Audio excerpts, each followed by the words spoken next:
Guys എൻ്റെ ഊത്താപ്പാടെ കണ്ണിൻ്റെ പ്രശ്നം ഉണ്ടായിരുന്നു. അപ്പം ഞാൻ ഹോസ്പിറ്റലിൽ വന്നാണ്. അതില്ലേ ഇവിടുത്തെ ടൈല് നല്ല രസമുണ്ടായിരുന്നു. അതുകൊണ്ട് ഞാൻ ഡാൻസ് കളിച്ച് നോക്കി. പിന്നെ ചായയുടെ ഷോപ്പുണ്ട്, അതിൽ ഞാൻ എന്നിട്ട് ജ്യൂസ് വാങ്ങിക്കാൻ പോയി. പിന്നെ ഞാൻ ജ്യൂസ് വാങ്ങിക്കാൻ പോയി.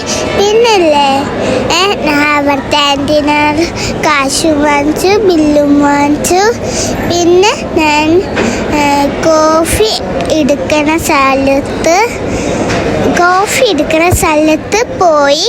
പിന്നെ ഞാൻ വാങ്ങിച്ചു, അത് ബില്ല് കൊടുത്തു. ആ ചേട്ടൻ പോയിട്ട് ആ ചേച്ചിയുടെ ബില്ല് കൊടുത്തു. പിന്നെ ഞാൻ വെയിറ്റ് ചെയ്തിരുന്നു കുറച്ച് നേരം.